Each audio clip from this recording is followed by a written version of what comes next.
hello, and welcome to the Tuesday edition of the Todd Veinotte Show. I am Dan Alstrand, and one word describes today, and that is smoky. My goodness, it was smoky this morning. If you've been out and about this morning, you were like me, driving into work, you noticed that it was like you were, you know what it was like when you walk through a campground in the middle of summer when we can have campgrounds and fires, and that smell of wood fire smoke. It was emanating from just about everywhere in HRM today. I saw reports that HRFE saw a number of calls this morning with people concerned about thick smell of smoke in their neighborhoods. All, by the way, coming from the West Dalhousie fire as the wind pattern shifts. Now, listening to the news on the way into work this morning with Mark and Shelley, looks like we're going to see, and I think we have seen, to be honest, just looking out my window here in the studio, a shift in the wind now this morning, which will move the smoke out of the city, so it won't be so bad, but it was certainly smoky this morning. We did get 70 millimeters of rain yesterday, which was welcome. I saw a lot of people out just walking around in it. Normally people, the very first thing that happens in Nova Scotia when it rains is people start to complain, but haven't heard any yet this morning. And I did see people out walking the dog and putting the rain jacket on or the umbrella and just enjoying the rain for a change, which we haven't seen here. 70 millimeters at least at Shearwater. The bad news with the rain yesterday was that the Dalhousie, West Dalhousie area in the Annapolis Valley only saw about 5 millimeters of that rain that we got this past 24 hours. So any rain, I would imagine, would be welcome on the fire lines out there, but 5 millimeters just not near enough to make any kind of an impact on that fire. We heard that on the news conference yesterday. Now, we still don't know how many homes were lost to the Long Lake wildfire in West Dalhousie. 8,026 hectares in size. And just to put that into perspective, that's 80 square kilometers. The fire's still out of control, and as I said yesterday, our thoughts and our hearts go out to everyone in that area impacted. I can't even imagine what they're going through. Imagine being evacuated, right? You grab whatever you can, and then learn that you've lost your house and everything that was in it. That is an undescribable tragedy. The Premier yesterday was asked about the travel ban in the woods, and Tim Houston said that he'd like to take a hike, which I thought was interesting. But the situation still pretty dire, he said. New Brunswick has loosened its rules, and as much as this shouldn't be New Brunswick did it conversation, the Premier was asked yesterday in that news conference about taking a look at the humidity level on the ground, for lack of a better term, how damp it is, how much rain at a county level, like they kind of do with the fire safe map that we normally have during this time of the year, and maybe amending this travel ban. He really didn't answer the question wholly, I think. He said, well, we're always looking, we're always monitoring, and then kind of moved on. I think that's probably something we should look at, right? I mean, we got 70, and I know 70 millimeters isn't enough to reverse the drought conditions that we got. But, if some part, Nova Scotia is a big place. It's a large area, and the weather patterns are varied everywhere, right? So to keep the ban on from the very northern tip of Cape Breton right down to Yarmouth with varying weather conditions and weather patterns, I don't know if that makes sense. Now, as I said yesterday, you can keep the open fire ban. I don't think anybody wants to go out into the woods and have a campfire at this point, because can you imagine what would happen if you started one? Well, there's a $25,000 fine attached to that. Even keep the vehicles out of the woods. And I know the ATVers out there will take exception to that, but keep the vehicles off the roads and keep the open fire ban in effect. But let's let people go back into the woods as we get into the September season after Labor Day, and we get those cooler nights and we get some rain. There's more rain in the forecast, I think, for Friday. I don't know if it's going to be the same amount of rain that we saw yesterday, but it really doesn't make sense to have a all-out ban from bow to stern in Nova Scotia when there's so much variance in the conditions on a county basis. I really hope that the Premier will take a closer look at that in the next coming days. Elsewhere, I don't know if you saw the news this morning, but Prime Minister Carney is traveling again, and I know Todd used to rail on Prime Minister travel all the time here on the program. But the Prime Minister is in Germany today, and one of the things that he's doing, he's signed some mineral deals and some trade agreements, which I think are important. I think it's part of the Carney plan to broaden our trade relationship with other countries, to move away from our reliance on the United States, and I can't see any fault in that. I think having more options for Canadian goods is never a bad thing. But one of the things that kind of raised my eyebrow this morning was that the Prime Minister is in Germany, and this is the quote I heard, kicking the tires on new submarines for the Navy. Now, does anyone else think that we're spending money in all of the wrong places in the military? We're building new warships. Now the Prime Minister is looking at buying, I think there's 12 submarines he wants to buy. I get it. We have to spend the money. I know that we have a commitment that we've made to NATO. I know we have to up our military spending to 5%. But the battlefield's evolving. Take a look at Ukraine. That nation has held off what was one of the biggest militaries in the world with some air defense and help, of course, from the West, and drones. Cheap drones. I watched a documentary over the last couple of weeks. They're like $1,500, $2,000 drones, and they're modifying them, of course, but they're inexpensive. Now, I support spending on the military. Don't get me wrong; it's been a long time coming and long overdue. But we should spend that money wisely, not just because we have to. We have to up our military spending to 5% GDP, and that's a huge increase. But I think that we should spend it smartly, for lack of a better term, than just spending on whatever the next shiny thing is or these expensive pieces of military hardware. I get it. Arctic sovereignty is a thing. I understand that submarines could be valuable. But is it the right place to spend the money? If we're going to spend it, let's spend it smartly. It's not like we just got a brand new credit card and we're going to run out and buy whatever we can, right? We're going to need to hopefully improve our military when the battlefield evolves as it continues to evolve around the world. We've got a busy show planned for you today. Holy smokes, Vanessa's been busy behind the glass, and if I haven't thanked her already, thank you very much to Vanessa Vandenez. On the other side, something that always kind of comes to the front of my mind this time of the year. I know kids are getting back to school, and we're shopping for clothes and books and pens and paper and all that stuff.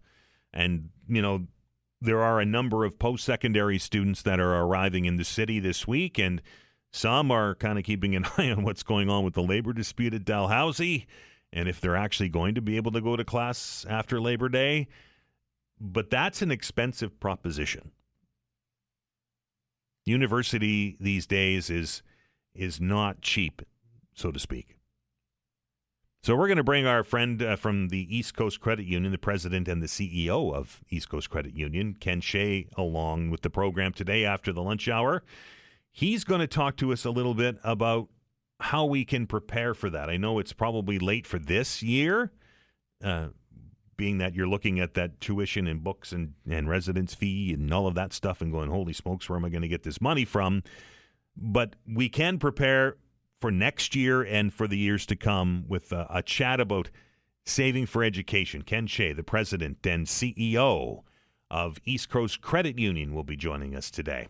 Yesterday, we had a pretty good discussion during the Counselors on the Hot Seat segment about transit. There is a survey underway right now with the Shape Your City site on the Halifax website to gain your thoughts on transit as we look again to improve it. This is not the first time since I've been in Halifax that we've looked to improve transit.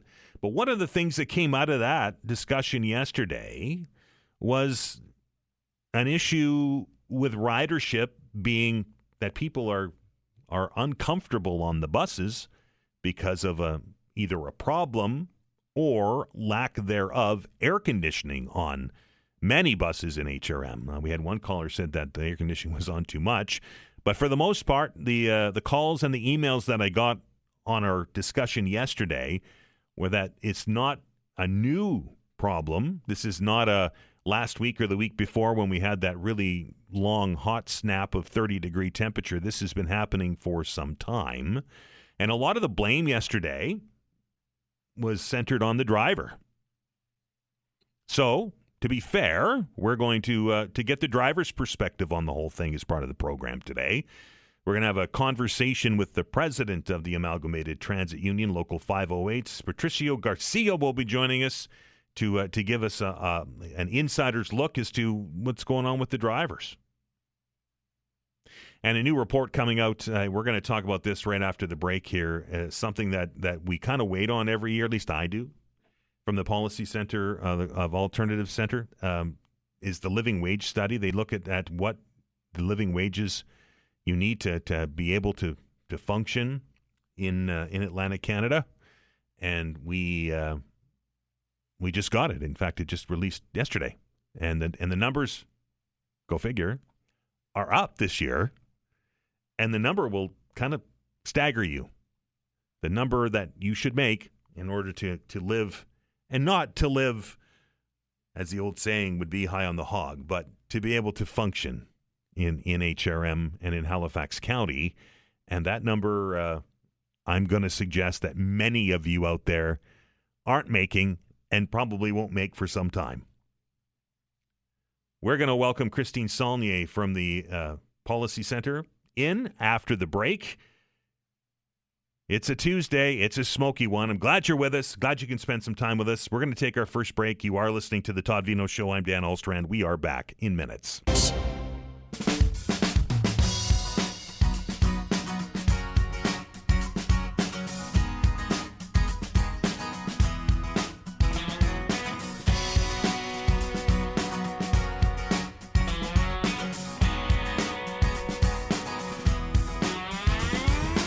Welcome back to the Todd Veinotte Show. I am Dan Alstrand. It is a Tuesday. It is a gray day. It's smoky out there, so if you have your windows open or your air exchanger on, might be a good idea to close those up. I know it gets stuffy in the house, but it might save you some longer-term issues with the smoke this morning as we, of course, watch very closely for an update from West Dalhousie. And the DNR normally updating the situation about now, and still waiting to see if there is going to be, in fact, an update this afternoon, like we saw yesterday on the latest from there. And again, our thoughts are with everybody impacted by those fires over there in the Annapolis County. This is something that I look forward to every year, mostly to get some real data on what we should be making when it comes to money here in not just in Halifax and HRM, but right across Nova Scotia. And that is the 2025 Living Wages Report for Newfoundland, Labrador, Nova Scotia, and Prince Edward Island. It comes to us from the Canadian Centre for Policy Alternatives, and Director Christine Saulnier joins me on the phone. Christine, how are you? Good. I'm well. Thanks. This is becoming a very valuable document. I know that not just interesting for me, but many people keep a close eye on these numbers as they come out. Well, I think they obviously shed another, give us a little more data around the cost of living. And because we also look at, whether there's government supports, whether there's any expansion in public programs and public services, like is there any give here on what's happening around the cost of living? And it also, gives us an hourly wage, an annual income that can be used to look at those programs, to look at where should the minimum wage be. So Before we get to the actual numbers, Christine, tell me a little bit about the methodology here. What do you look at? How closely do you look at certain factors and other factors when you come up with that dollar per hour figure? Well, the first step is really to collect the costs for the basket of goods and services, and this is really the essentials for any household. You're looking at housing, food, and transportation. This is the basis upon which we build the calculations. Once we understand what that budget is, we then look at whether, there's any added income supports. And by that, I mean the Canada Child Benefit, the GST credit, all of those kinds of things. And we make sure that income is enough to cover the deductions for income taxes, the EI deductions, Canada Pension Plan. And we come out with an annual gross employment income and an hourly wage that's full-time, full year. So looking at all of the essentials, it still is a conservative estimate. I will flag that there's no debt, for example, no debt payments in this budget, which I know is not the case for most households. Right. So it really is the essentials, like the food does not cost, it's not going to restaurants. It's what is your basic nutritional basket of foods. So this is being able to live but not live extravagantly.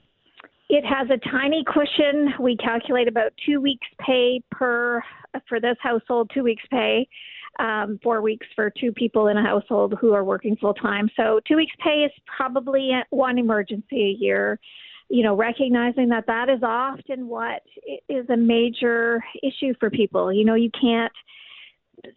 just don't have any cushion at all, and suddenly you're falling into debt. Maybe you have to go get a horrible payday loan or even just use your credit cards with the interest where they're at.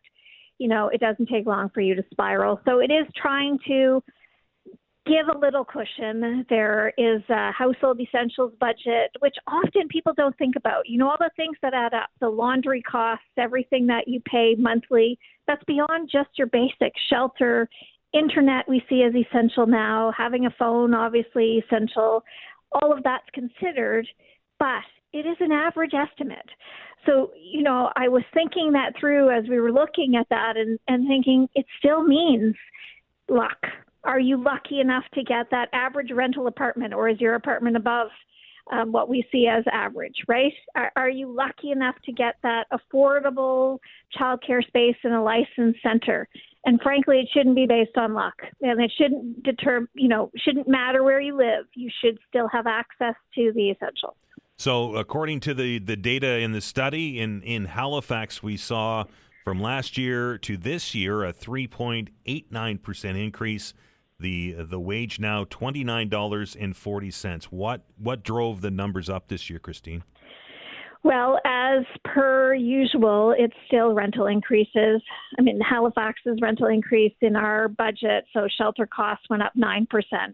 And because that takes up about 34% of the budget, it means any increase that's significant in that budget is going to push the entire budget up.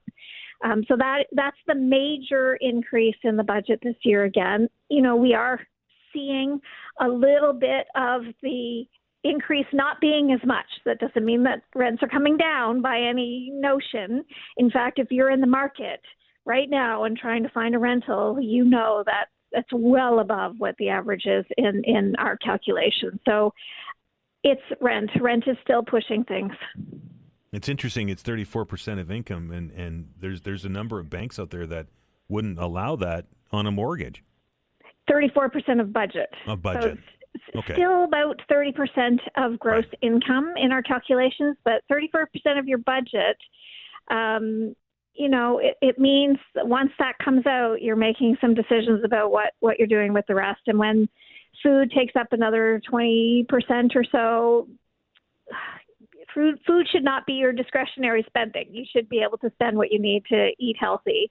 And unfortunately, that's not the case, right? Often the less healthy food is less expensive.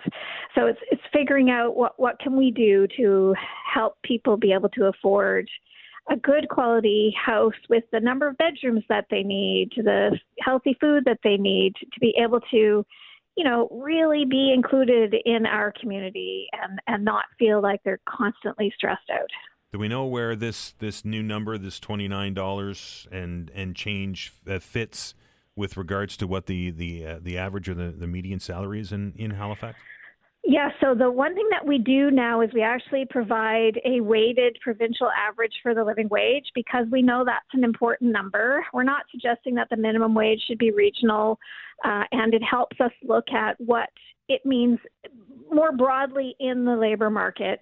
And so when you look at median, so the Halifax living wage provincial average now sits at $27.65, and the median in this province, which means half of workers earn this or less, $27 is the median. And, that's actually lower for women. It's just a tiny bit higher for men, but it means essentially half of our workforce are not earning the living wage. Which is shocking.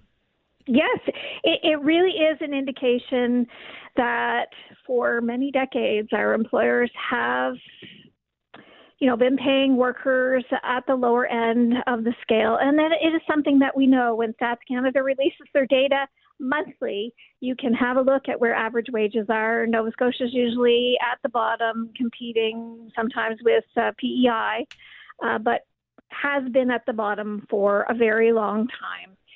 And this is telling us that something has to give. You looked at all of Atlantic Canada, Christine. How does Nova Scotia compare with this living wage to the rest of Atlantic Canada? Well, Halifax's living wage is the highest in the region. I mean, the second highest is in Labrador. Now, Labrador is a very specific case. You're looking at rural, remote communities where actually food costs take up even more than their shelter costs. That's a particular problem in more rural areas like that is remote. But, I mean, Halifax has the highest, and Nova Scotia's rates, even when you look at other regions of Nova Scotia, are much higher. PEI has the lowest rates in our calculations, and this year, PEI's living wage didn't actually increase, which is interesting. Right. Yeah, I mean, it has to do with a culmination of things, but it means that their provincial government actually stepped up and is doing more for these households, trying to recognize that you both need to help on the income side, but you need to help on the cost side too. So they're doing more on transportation. There's more availability in childcare, and they decrease taxes in a way that has actually helped these households. So, when you bring it all together, that's the picture. It isn't just on the shoulders of our employers. There is a role to play here for government as well. And obviously it generates the discussion surrounding minimum wage, right? I mean, looking at these numbers and seeing where minimum wage is, particularly in Nova Scotia, I don't know how people are able to afford to live on that. Well, they clearly are not. I mean, they're working multiple jobs. They're working full-time plus a part-time job. They're stressed. And we know that if people in tents, there are some who are also working, right? Like, it's a huge gap between the minimum and the provincial living. You're looking at $12 almost. So it really only covers about 57% of what you need to cover in a monthly budget. That means people are not only making difficult choices, I mean, they're making impossible choices, or likely are if they have access to credit, using credit for essential goods monthly, and that we know is not good. So, yeah, they're not keeping their head above the water. It's clearly, this is, what this is telling us is that we need to do more. I mean, that minimum has been increasing, and it's good to see the increases that have been there. There's much more that can be done to support workers. Christine, we're only got about 30 seconds left. Any surprises in the report? Any good news surprises? I see that food prices are starting to stabilize. Yes, food prices are starting to stabilize. Let's hope that holds, and let's hope actually that we see a decrease in those prices. It is good to see that. There are a couple of other, transportation has come down in terms of increases, clothing and footwear. Some of the other household items, we're not seeing the same level of increases, so that is good to see. Christine, it's always a pleasure. Thank you so much. That is Christine Saulnier, the director of the Canadian Centre for Policy Alternatives-Nova Scotia. $29.40. The 2025 living wage, $29.40 in Nova Scotia, in Halifax. A little bit less in the northern parts of the province, a little bit less in Cape Breton, $24.50, $26.60 in southern Nova Scotia. But in Halifax, I'm assuming this is Halifax County, $29.40, up 3.89% year over year. Need to stop and take another break. You're listening to The Todd Veinotte Show. I'm Dan Ahlstrand. Back in minutes.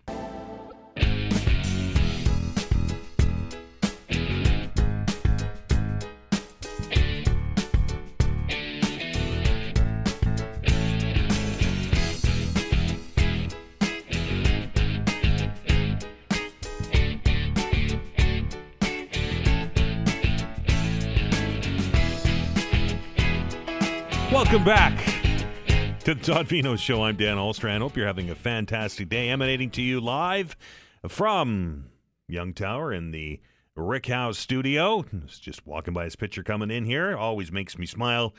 It's a gray day. It's a smoky day. And I know that it's starting to clear up. I've just heard from somebody that was outside. It's starting to get a little bit less now. So hopefully it for those of you that it impacts more strongly than I, that you're able to keep it to a minimum with your windows. And that's terrible to close your windows in the summertime, isn't it? But it is what it is.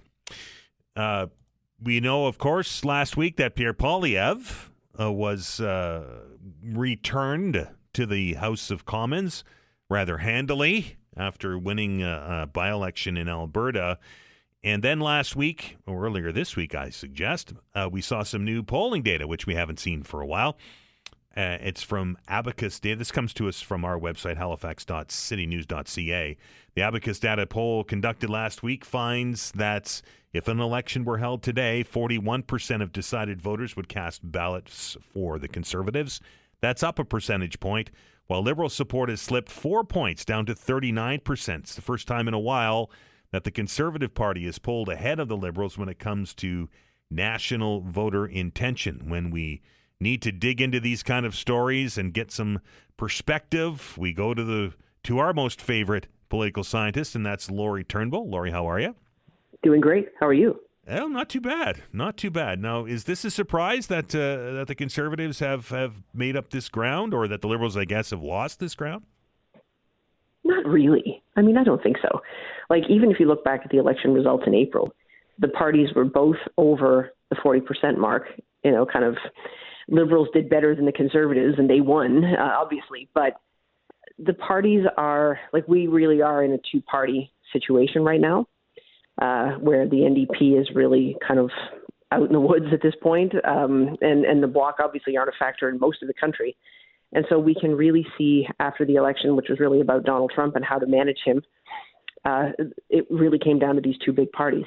Now, I don't think that this poll is necessarily the end of the story, right? Like, it's one poll, but I'm not surprised to see that the Conservatives are kind of holding their own and maybe even inching ahead of the Liberals, because I mean, we haven't seen a deal with the U.S. We might never see a deal with the U.S.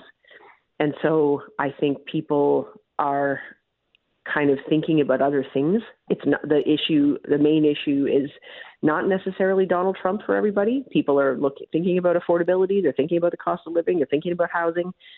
And so maybe that kind of almost like a monopoly that the Liberals had on the ballot question, we don't see that anymore. It's the elbows up, elbows down debate, right? You know, the election campaign was kind of forefront, the elbows up, keep your elbows up with the United States, and now there's some discussion that the elbows have come down, and you're right, we may never get a deal with the United States, and maybe, you know, maybe we are handling Donald Trump the right way, maybe we're not. So it really is, and it's summertime and Canadians just have tuned out. There's always going to be that, right? I think there are a few things, and you've alluded to a lot of them. Like, people are going to disagree with how anybody handles Donald Trump, like whether it was Mark Carney or somebody else. Of course, people are going to have different ideas and say we should be taking down counter tariffs, or we shouldn't. We should be taking a more kind of sector-specific approach. We should see bailouts for certain, not bailouts, but we should see aid for certain sectors, like all that kind of stuff, right? People are going to have their own ideas about it. Whereas I think back in the election, Carney wasn't necessarily specific about how exactly he was going to handle Donald Trump. It was more, he's the person with the credentials, the experience, all that stuff, right? He has a very, very unique CV. And so I think Prime Minister Carney was able to campaign on that more than the specifics of how he would handle any given negotiation. It would, like, right now, time has passed, and we can see, Minister LeBlanc's there talking to Lutnick again. Who the heck knows if anything's going to come out of it? And so there's a bit more of a kind of reality to this all now, where it's not Mark Carney campaigning on the promise of Mark Carney. Now it's, he's kind of in this situation for real. But at the same time, I don't think that, the fact that the Conservatives are holding their own and maybe even inching ahead a little bit does not mean that the support from Mark Carney is gone. I don't feel at all that people are saying, well, this isn't working out kind of thing, right? Like, I think actually every time Donald Trump does something to show people how unreasonable he is, there's a sense that, well, what is Prime Minister Carney supposed to do, right? Like, I mean, it's not like anybody is really a Trump whisperer who can get through to this guy. Like, people don't expect him to perform a miracle. So it just seems to me this is kind of one snapshot. We'll see how things look in a few months' time when they're back in Parliament and people are exposed to everybody and they're kind of swiping back and forth. Like, we'll see how the public mood holds then. Leads me into my next question, Laurie. With Mr. Poilievre being embroiled in that by-election in Alberta, he was fairly quiet for Pierre Poilievre standards anyway. Now that's one, we've started to see some more press releases, some more statements from him as he starts to attack Prime Minister Carney. Do you think that he's going to be restrained at all until after the leadership question is answered in January, or do you think that when we get back to work in Ottawa, then the gloves come off? Oh, I think the gloves already are off. Right. I think he managed to kind of keep it together until he won the by-election, and he was pretty. I thought the speech that he gave that night was quite humble and acknowledged. Here is a riding that I came to honestly in a moment of desperation, and you guys gave me a mandate, and so thank you for that. And he was respectful of the riding. He was respectful of the MP who resigned and gave him the ability to run, like that kind of thing. But by the next day, the press conference was, Mark Carney is incompetent and using his usual kind of very punchy style where he's looking for a fight all the time. And so I think that's part of who he is. Like, there's a big part of who he is. There's been lots of speculation about whether Pierre Poilievre will change his tone and will he show up differently in the House against Carney. And I think in some ways he has to. If he comes and he uses the same kind of approach that he did with Trudeau against somebody who's not like Trudeau at all, and Prime Minister Carney has a different way of, and he has to, Poilievre has to deal with someone now who has broad appeal, whereas Trudeau in many ways was as polarizing as Poilievre. Poilievre is not going to find I don't think that the strategy works as well. But that said, there are pretty significant parts of the Conservative movement that hate the Liberals, and they want to hear the leaders say, that these guys are incompetent, they shouldn't be governing, they're screwing up, they don't know anything. Like, there's an audience for that. And even if many people don't like to hear that kind of thing, I get stressed out when people get personally insulting back and forth in politics. I think it's bad. Not everybody is necessarily going to believe that. Not everybody wants to hear him soften his tone on the Liberals. And so I think he'll keep going. It will be interesting. Mr. Poilievre took some criticism during the last election campaign of being very Trump-like, right? And very U.S.-style politics and very just about lost to a majority government, only by a couple seats. Do you think that he goes back to that style, or is he already there? Or do you think that there's going to be some internal soul searching within the ranks of the party and looking at a different way maybe to attack Mark Carney? Yeah, it's interesting. Like, it sounds like Poilievre, like, once the election came and went, and there was the sense that, he had this big 20-something point lead and he lost it. That was the rhetoric for a lot of people. And then he lost his own seat. I think there was a sense of, holy crap, right? Like, what happens from now? And what's going to happen, not only with his leadership, but also is Jenny Byrne, his key advisor, is she going to stay on, all this stuff? And so Poilievre, it sounds like, ran a lot of the postmortem himself, where he was calling people himself. And I think, trying to get a sense of how much support he had in the party, should he keep going, that kind of thing, but also to hear from people directly on where they thought the party went wrong. And it sounded like, from everything that happened afterward, the soul searching that happened right away. Some of the Conservatives started talking to the media, including Chris D'Entremont, who I can remember was on a David Cochrane show on CBC. And he talked about the tone, right, and that being a concern. And maybe, I'm paraphrasing the heck out of this now because it was months ago, but, maybe Poilievre can consider, maybe we need to think about a different tone going forward. So I think that thread is there in the Conservative movement, that some people want to see him show up a bit differently. On the Trump thing, I mean, some of it just seems to be honestly like cut and paste, like when he does his kind of alliteration, like, stop the whatever, cut the tax and all that kind of stuff. Like, it just seems like, and he comes up with names for people. This is the stuff that Trump does. But Poilievre's been doing it a while.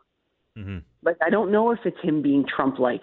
I think it's just him being him. Like, it's not like he was doing that before Trump got elected. So I don't know. But it does, like, for some people it turns them off. Some people it doesn't. But for some people it just, they hear that and they think, but he doesn't need everybody to like him. Like, I think that's one of the things that he actually knows, and that's what keeps him grounded in some ways, is that he's always been a polarizing figure. Even when the Conservatives were up 20-some points, there were still more people who had negative impressions of him than positive. I'm not sure that him having a bit of a likability problem is going to be fatal to his political career. It hasn't been so far. But it's a question of, how do they go at Carney in a different two-party system with the NDP weak, which, strong NDP helps the Conservatives out. It's a new world, and he might have to go about this differently just because of the way the votes are going to stack up in each riding. We're out of time, Laurie. Appreciate yours. Thank you. Thanks for having me. Great day. That is Laurie Turnbull, our political scientist here at the Todd Veinotte Show. He's on here a lot, so I guess we can call her our own. Anyway, time will tell. It'll be very interesting in September when we get back to business and Canadians' focus returns to what's going on. We tend to get a little bit lost in summer, although this summer, particularly with all of the stuff that's happening south of the border and the wildfire situation across the country, I know Canadians have been engaged, but maybe not so much into the actual federal politics. And I'm very curious to see what's going to happen in the next year when we start to negotiate the new CUSMA deal with the United States and Mexico. That seems to be the savior as of late, right? That's where we get, we've got a tariff, but it's only on non-compliant CUSMA goods. Well, what happens when we start to negotiate the best trade deal ever made? That's from the mouth of Donald Trump, because he signed it and said that. What happens? And where do we go from there? There's a lot of things that are going to happen in the next 12 to 24 months that are going to change the way that we do business with the United States moving forward and for some time. We need to stop down, take another break. When we come back, is it time for mandatory service in Canada? Interesting discussion. Scott Taylor from Esprit de Corps Magazine will be your guest. I'm Dan Alstrand. We're back in minutes. Axe.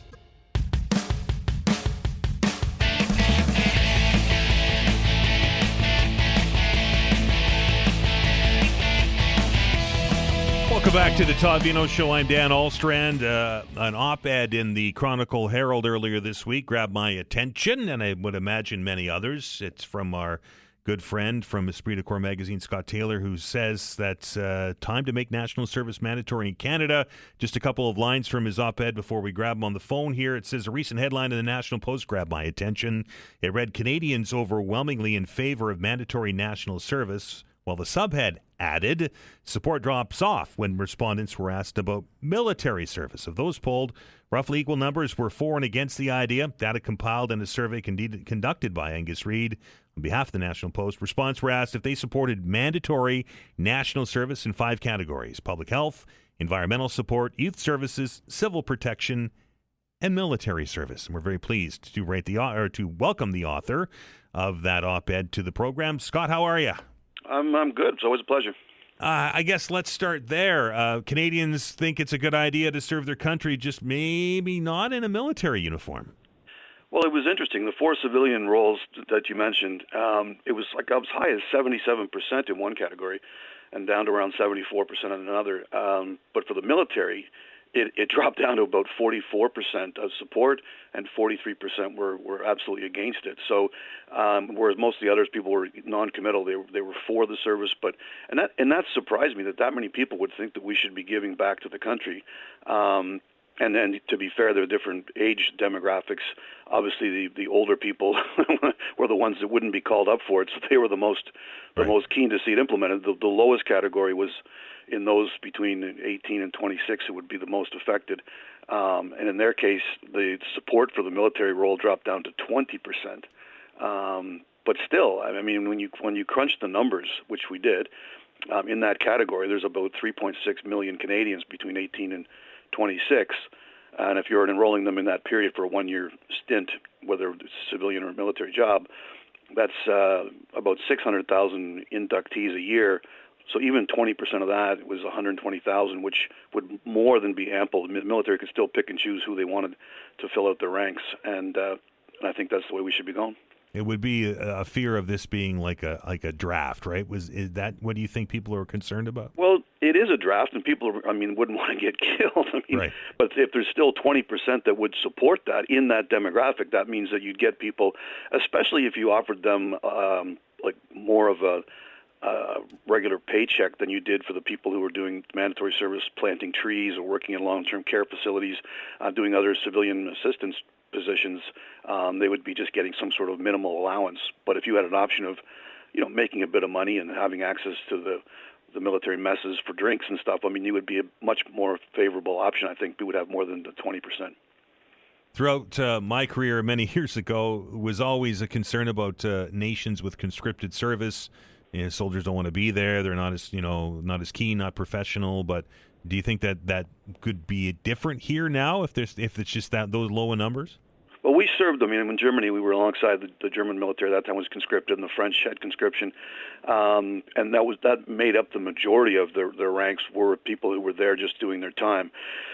Whereas if you've got a core military of regular professionals, and then these people are augmentees, they can do the rifleman job in the section, and they don't have to be a sergeant or during the stint that they're doing. Same thing with the ships, etc. They could be doing stuff on board, much like they've got the current NEP Naval Experience Program.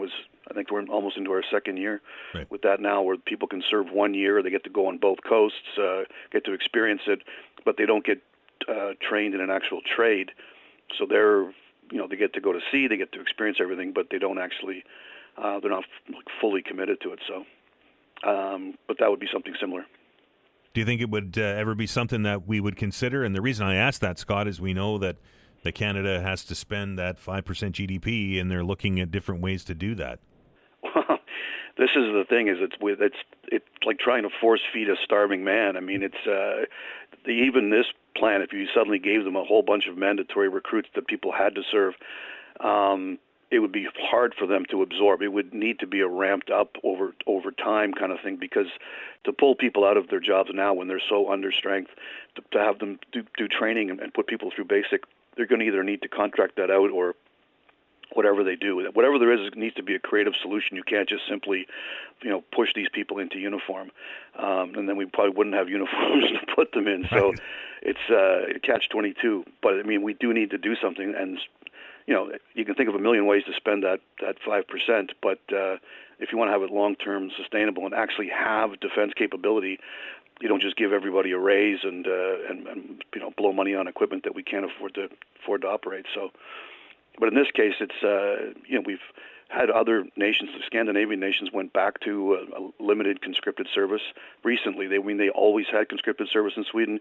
They relaxed it, and now they've gone back to it because they're having troubles filling the ranks of their military, and it had no backlash. It wasn't something I would have thought people would have protested like crazy, but they didn't, given their proximity to Russia and everything else. I guess the people there see the need more, but. I think certainly the fact that majority of Canadians polled said that they thought we should be doing something. And there have been programs. I mentioned in my column the Katimovik program, which is about 1,000 people a year, if you do the math, that go through it. My sister-in-law went in it. She got to meet people from all over Canada, from different provinces. They spent time. They actually did a full year. They had 4 different places that they went to, and one of them was a military option, which she just loved. So it's something which, but in that case, it's more about Canadian youth experiencing Canada and forming a bond. But if everyone had to do it, no one's missing that school year like from someone else, and not missing a step because everyone's doing it. So Right. it would be it would even out, and I think it would build character. I think for this nation, especially amongst the youth. Very quickly, we only got about a minute left. Scott, I was talking earlier on the program about Prime Minister Carney being over in Germany today, looking at kicking the tires, so to speak, on 12 new submarines. Is that where we should be spending money on big warships and submarines, or should we be looking at a more evolved battlefield that is 2025? Well, if you're watching the current conflict in the Black Sea between Ukraine and Russia, I mean, the Ukrainians don't really have capital ships, but they keep taking out the Russian capital ships using unmanned drones, seaborne drones. So that's what we should be investing in, I think. But the submarine, one of the biggest challenges they're going to have is to find the people to actually be the crew on those things when they get them. We're having trouble keeping one submarine at sea now, and we've only got 4. So the idea of adding to that would be something which it better be in the works if you're going to think you're going to recruit in 2032 enough crew for 12 submarines. We'll see what that happens. They're a very special breed, submariners, so it's I don't know if we have that many in Canada. They definitely are. Scott, I appreciate it. All right, take care. That is Scott Taylor from Esprit de Corps Magazine. We are going to stop. Blake is going to update us on what's going on in the news. Then it's time to open those telephone lines. 902-405-6000. It's 902-405-6000 or 1-877-801-8255. The open hour after the news. Facts.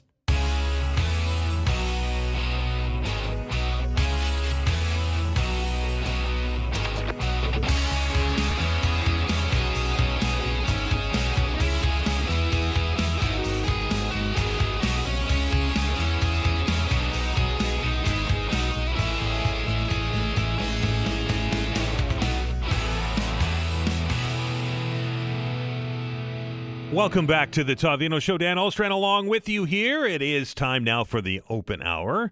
The telephone lines are open. 902-405-6000. That's 902-405-6000. Your chance to talk about whatever it is that is on your mind. A good opportunity to get in now. There's a number of lines that are open so that you're not disappointed, and we're able to get to all the calls by the end of the hour. Lots to talk about out there today. Did you hear our conversation earlier with Christine Saulnier from the Policy Center?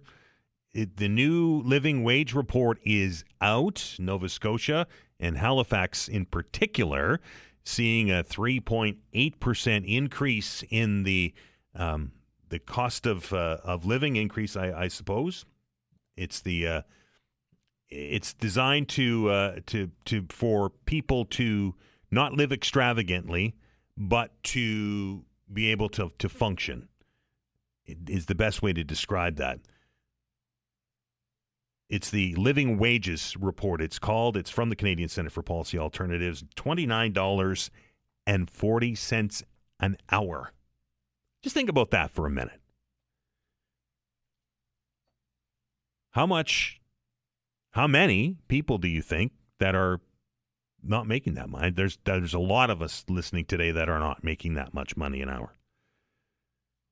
Cost of living being driven again here in HRM by rents. She said 33% of the rental or of the income needed for that wages is pushed onto rental.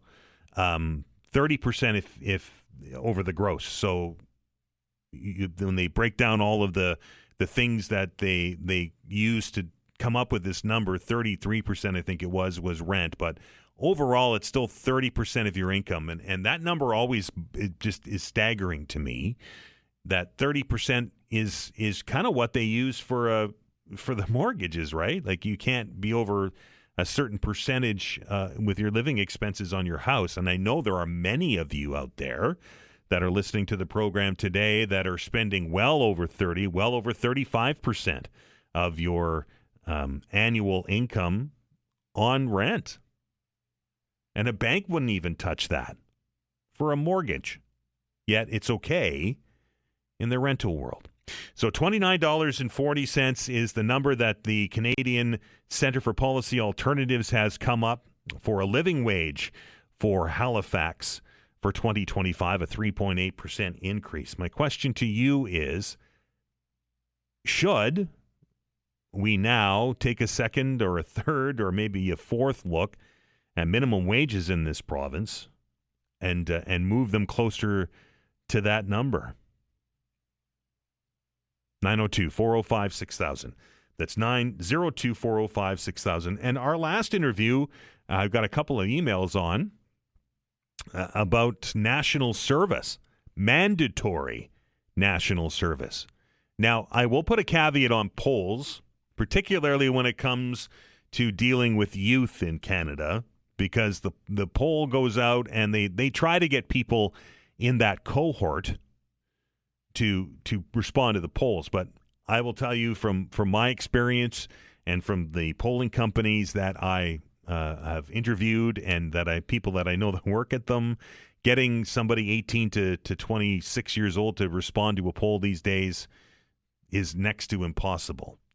So I think the numbers get a little bit overinflated when somebody that's my age or older gets a call or a survey comes and says, hey, do you think it's a good idea that the 18-year-old kids are forced into 1 year of national service, be it in the healthcare field, be it in the forest service, be it in the military, and it's easy for somebody that it's not impacting to say yes to that, right? Well, yeah, those kids, they need a little bit of structure in their lives, so let's send them off and have them work in a long-term care facility for a year. It's easy to do that. But when you're in that cohort, it's like, hey, wait a minute, right? That's a long time as a year. I'm going to lose a year whenever it is, if it's between high school, a gap year between high school and university or college. Be great work experience, don't get me wrong, and I think that it would certainly broaden the horizon of a lot of youth, but it's easy as a 50-something-year-old to sit back and go, well, that's just it, right? But let me ask you this question.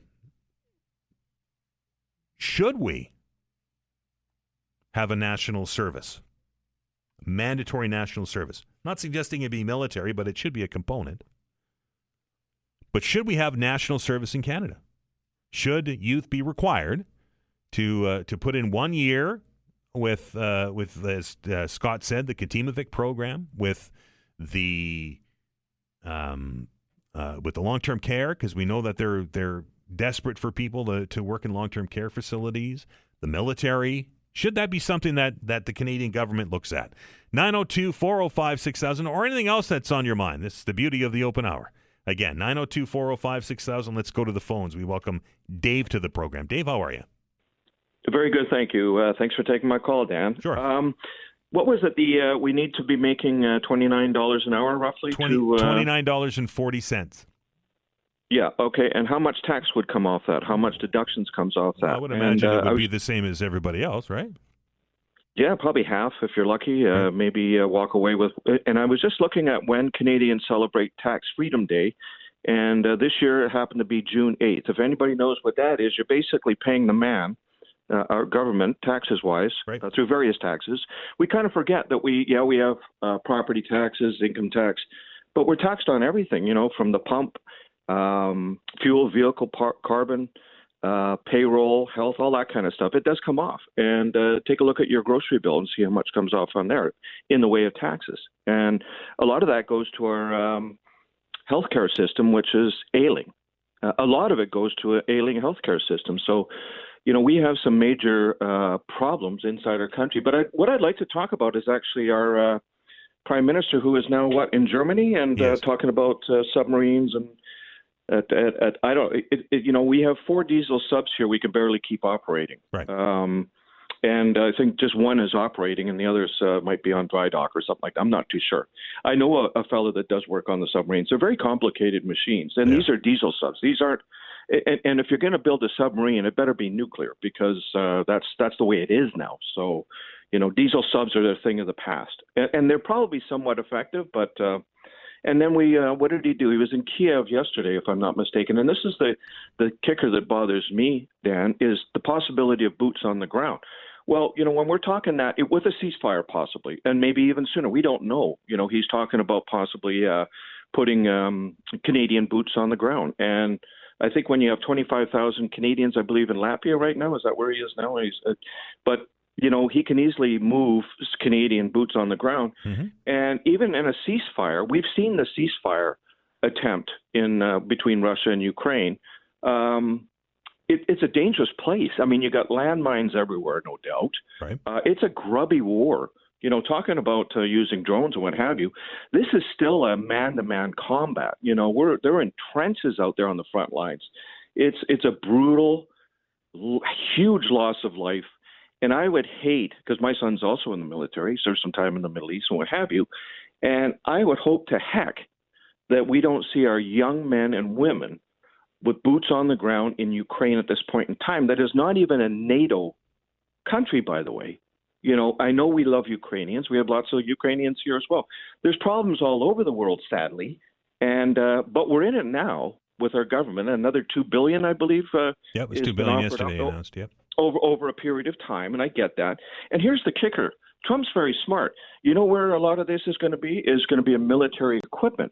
Do you know where the military equipment is mostly being built? And ammunition, by the way. We don't do it in our country.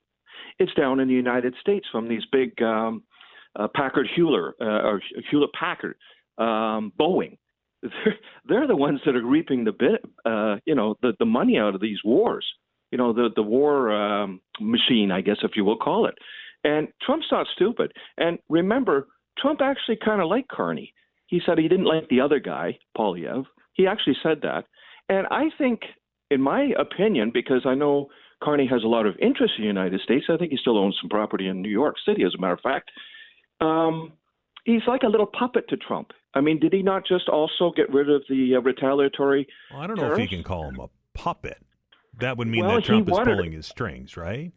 Well, he pulled our strings because we went out and voted for the guy that we thought would combat Trump the most. It was a knee-jerk reaction. Because let's face it, Polyev had a double-digit. I mean, at one point it was 20 points.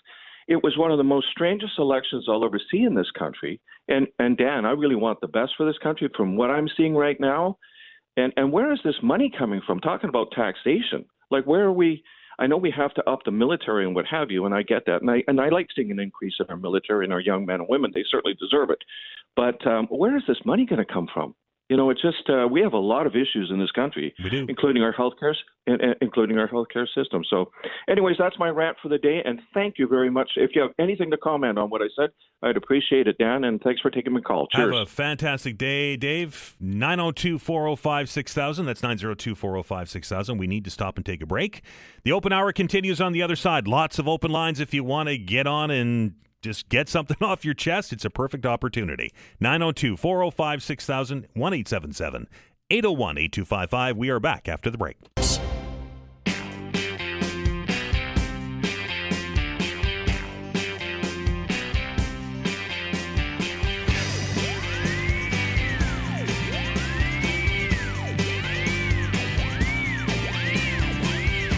All right, welcome back. This is the open hour. The lines are open, 902-405-6000. That's 902-405-6000 or 1-877-801-8255.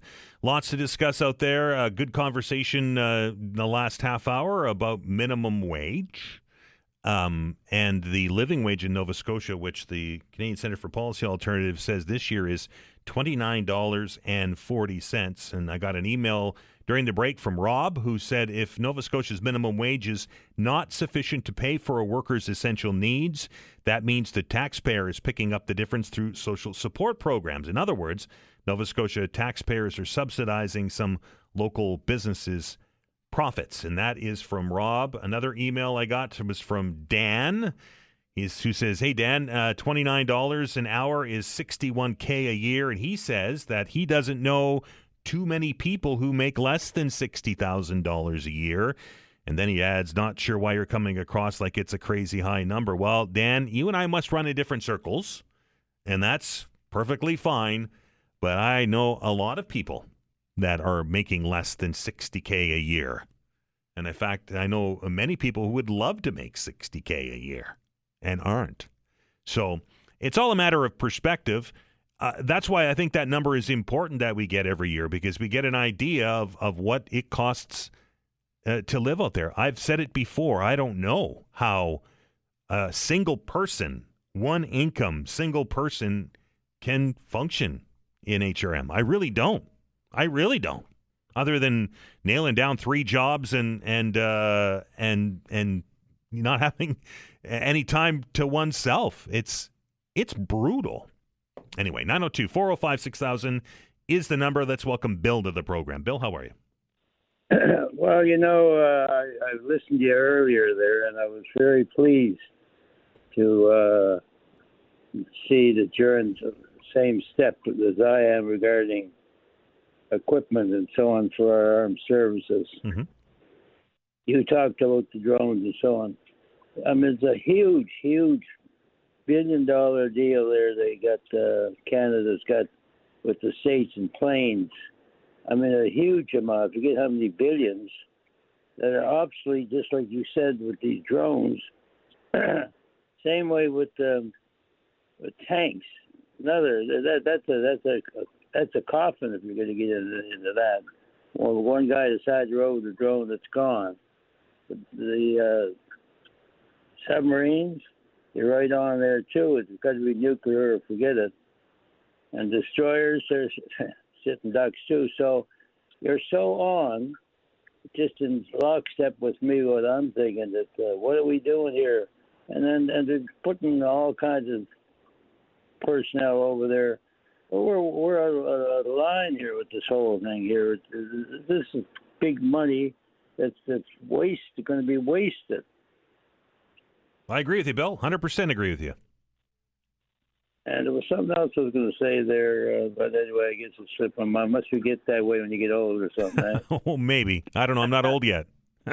Okay, good man. Hang in there. All right, Bill. Appreciate it, sir. 902-405-6000. I'm not against, and I think I said it earlier, not against increasing spending on the military in Canada. I can remember back in the early 90s when I had my service, we were always looking for new gear or replacement gear and using old junk, and we're extremely underpaid at that point. Now, I know that the Prime Minister has announced that service personnel are going to get a raise, and I don't think anybody's going to dispute that. But to spend money for the sake of spending money doesn't make any sense to me. I think that we need to plan for a 2035 battlefield instead of a 1985 battlefield, right? Our submarines, even are they? I get it. They may be a deterrent, but I think that the battlefield has and continues to evolve. I mean, like Scott Taylor said it. I mean, the Ukrainian military has took out the flagship of the Russian Navy with a cheap drone. So spend the money, live up to our commitments, but spend it wisely, I guess, is the best way to describe that. 902-405-6000. Let's go back to the phones, and we welcome Barry to the show. Barry, how are you? Hi, not too bad. I think we're pretty sure we're not going to have much choice. Nobody talks about it on this show, but I watched when Heathcliff was talking in Congress, and one Democrat asked them, you can put our minds at ease. Just tell us there isn't a contingency plan to invade Panama, Greenland, and Canada. And Heathcliff said, we have contingencies for all 3. That is not make-believe. That is not phony. Do you believe anything that comes out of the government of the United States these days? Because I don't. No, but I think that's a scary thing. Right. Whoever heard our neighbors to the south, why would you have a contingency plan to invade us unless, well, of course, Trump thought what Putin did to Ukraine was a brilliant move. So right. So if he thinks that way, I think it's legit, and I think that it was a big wake-up call for this country that we cannot depend on our neighbors to the south anymore. So that's why I'm suggesting if we're going to spend all this money on the military, then it better be effective. It's not just us. All of NATO went from 2% to 5% instantly. Right. Yes. Which means every one of them realizes a predicament. And by the way, if they ever decided to invade us, right, or they leave NATO, the United States matches pretty much all of NATO, be equal of the United States and the rest of NATO. Yeah. If they haul out of NATO, and they couldn't come to save us anyway because the balance in Europe, that'd be it for us. Right. And we left ourselves to a position where what could we do? We could put a civil war. If Great Britain decided to leave the country, we could go to war with them, and we'd have a chance of winning. But against the United States, it'd be a joke. I mean, Well, they said the same thing in Ukraine, and look what the Ukrainians have done. Amazing, but it sends a message. When I heard that, I couldn't believe it. But I'm sure that Carney knew that when he made that first comment. Don't look at the states as our friends anymore. Right. That's what it's about. So I figure if we even have peace, it's probably we're going to have to they have 10 times our population. That a year of service in the military, conscription would never, it sounded ridiculous years ago, but in this kind of environment, wouldn't it be better? Because if we ever got into a mess, to send people into a war with no training, those ones, conscripts over in Ukraine are dying the day they go. And I heard stories from the Second World War. You never became friends with new guys there that weren't experienced because they probably weren't going to last very long. So isn't it better to... Right. It's terrible. I never thought we'd even think of preparing for something like this. But when I heard he could say that and their attitude... And by the way, Putin's coming to the States for that FIFA thing. Trump's, remember, best buddies again. He doesn't even call him Putin anymore. They're on a first-name basis. So, I think it's time for us to smarten up. And we spent too many years relying, and wrongfully so, on the United States to cover more than they should have. Barry, appreciate your time, sir. I'm up against the break. Have a good one. 902-405-6000. The conversation continues after the news. We're back in minutes.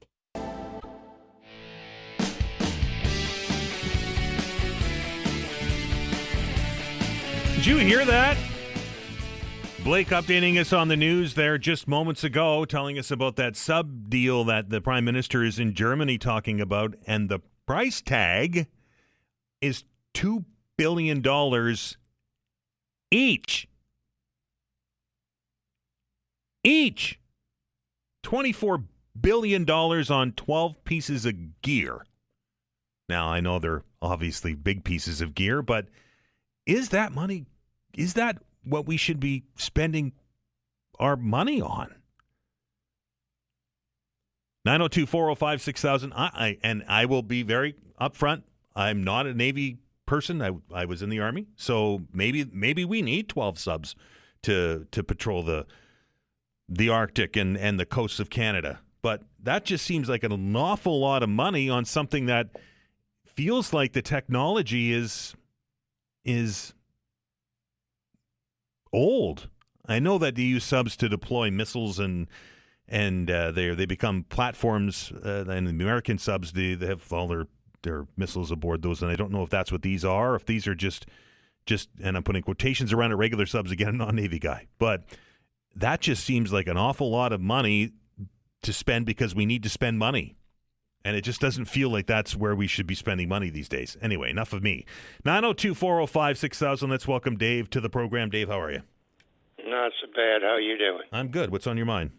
$24 billion sounds like a lot of money to just sit something on the bottom of the ocean. Right. But anyway, I missed the first part of your call. I'm talking about the unemployment, the minimum wage. Right. This $60,000, is that per person? Like yep. $29.40 an hour.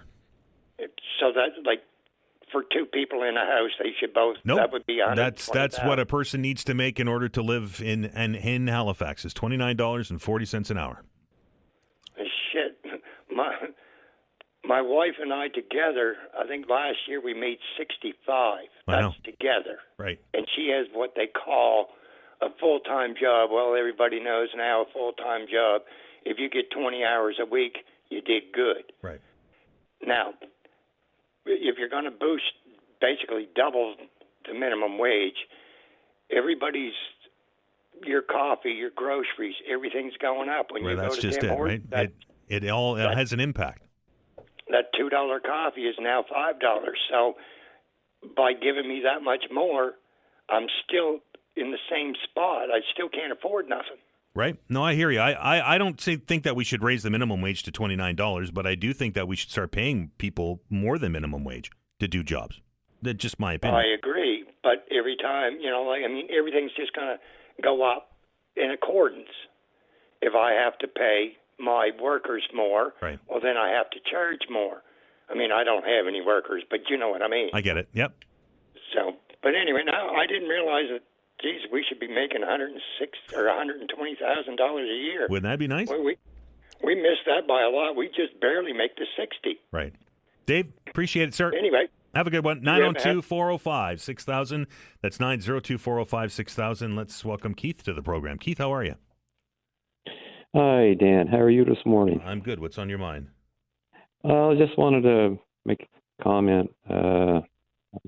This idea that Kearney had mentioned something about putting some of our military into the Ukrainian conflict.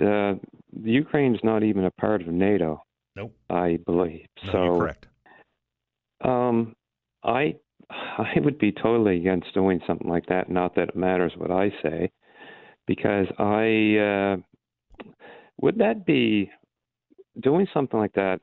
Would that be like classified as an act of aggression I think the context. By the Russians. Keith, Keith, the context is everything in this point. And I do believe that the Prime Minister said that they would involve Canadian soldiers in a peacekeeping role should there be a ceasefire. It wouldn't be a direct combat role. But they would still be there. They would absolutely be in there. So wouldn't Russia look at that unfavorably? Well, I would imagine having international troops as part of a peacekeeping contingent would be negotiated in the ceasefire agreement. That would be my take on it. I would imagine the Russians would know it was coming. Well, I don't trust the Russians. Not many people do these days. You're right. In any kind of situations, especially when it comes to Putin wanting what he wants, and he wants Ukraine. But that's a step for him to move on to the next country, in my opinion, because I think Putin wants Mother Russia, he wants that whole area to be under the Russian rule, and with a guy like Trump in the White House, just to switch to him for a second. I think that favors him quite a bit, in my opinion, because it just seems that everybody else, Donald Trump has an opinion about. He doesn't seem to have an opinion about Putin, as you know. You've heard this a million times. And just a thought, I guess just to kind of touch on something here, you're probably going to laugh. But you know the band Black Sabbath? I do, very well. Do you know the song War Pigs? Well, I think everybody does that knows that band. Yep. Yeah, well, my point being, if you look at the lyrics from 1970, when that album Paranoid came out, War Pigs was on that album, and that was 1970, I believe. If you look at those lyrics, they ring so true as to what is going on right now in this world. If you look at those, go Google those lyrics, and it rings very true. It certainly does. This situation. Keith, but appreciate anyway, it, sir. I just wanted to pass that along. Thank you. Have a great day. 902-405-6000, 902-405-6000. Paranoid was the second album that I ever purchased. So, yes, very familiar with Ozzy and Black Sabbath, that is for sure. Where are we here? Let's go to Matthew. Matthew, how are you? Not bad, sir. How are you doing today? I am well. What's on your mind? Well, I sit back and I watch the politics, and I get involved every now and then with other things online. Mm-hmm. And I see a lot of Liberals and NDP were always saying about how Pierre is fear-mongering and all this. He's in Donald Trump's pocket and so on and so forth.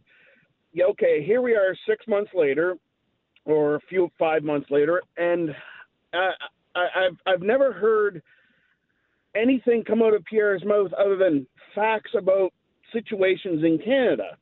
the only ones I see fear-mongering is the NDP and the Liberals about Pierre. And then when Pierre wasn't in politics, the Liberals didn't talk about the Conservatives.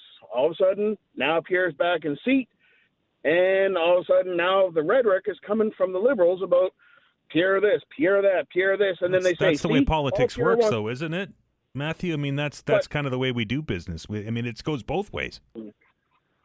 Yep, I haven't, other than facts, I haven't heard Pierre just make comments, whereas I notice a lot of Liberals make comments about Pierre and what he could, and they assume a lot of things. Now, to put some meat behind what I'm saying, I have a meeting with Pierre today. Oh, good for you.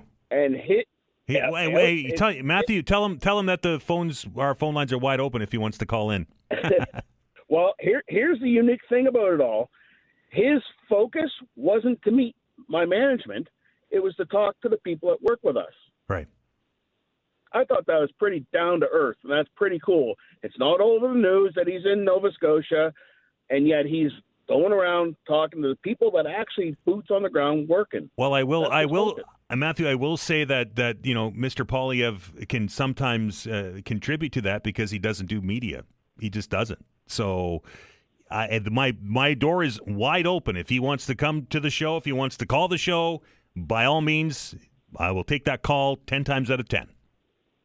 I will put that offer forward to him. Appreciate I know he's it. On a press schedule, so I'm trying to get him out on one of my tugboats. Fair enough, Matthew. If you get him on the tugboat, throw a cell phone in his hand and get him to call the show. Sounds good, sir. And I love the show. Thank you for stepping in for Todd. I appreciate it, Matthew. 902-405-6000. This is the guerrilla warfare we had to try to get Pierre Poilievre on the show. Vanessa has tried countless numbers of times to get Mr. Poilievre on the program when he was when we're in the middle of the campaign and such, and we're unable to connect, I will say, with a smile on my face. So if Matthew can come through for us, I will take that call every day of the week. Going to stop, take another break. You're listening to the Open Hour on the Todd Veinotte Show. I'm Dan Alstrand. We're back in minutes. X.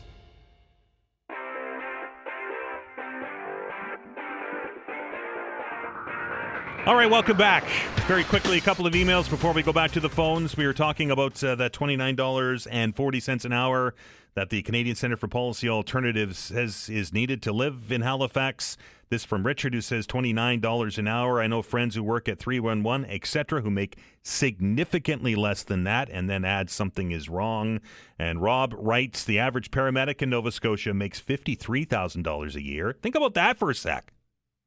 Average daycare worker, $35,000 a year, and the average school janitor, $37 an hour. And very quickly, this is from Lawrence, who says, it kind of irritates me when people assume that employees are taxed at half or 50%.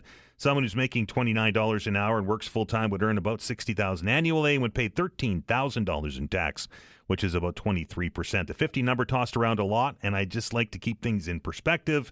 My point may seem trivial, but there's just so much non-factual information around these days. And that is from Lawrence. 902-405-6000. We go to Mary. Mary, how are you?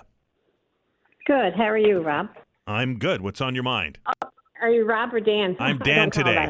I maybe okay, Rob tomorrow. Dan. Okay, Dan. Okay. Well, I'm just calling about that $29.40. You know, I'd love to see everybody make that kind of wage, but my husband's been in the labor's trade there for 35 years, and he's just making $30 an hour. And he works his butt off every day, and he's ready to retire next year. So, if people are interested in making that kind of wage, why don't they just apply for laborers? It's not that simple, though, is it, Mary? It's not that simple. If you go to the place and say you want a job, they'll guide you to where you have to go, and they'll train you. So, my husband always puts it out there for the young fellas when he sees them at retail, at Walmart, anything. Right. He said, you can get a good job, buddy, if you want, making $29 an hour or $30 an hour. This is what you have to do. No, not interested. I'll stay here. Yeah, that's a fair point, Mary. What's going on. Okay. That's what's going on. But I hope they don't get $29 an hour, because my husband worked his ass off, excuse the language, for 35 years, and he worked hard for that. You just can't I know it's expensive to live in Halifax because when I moved here 8 years ago, we were making less than $50,000, and he worked out west for 20 years, making double.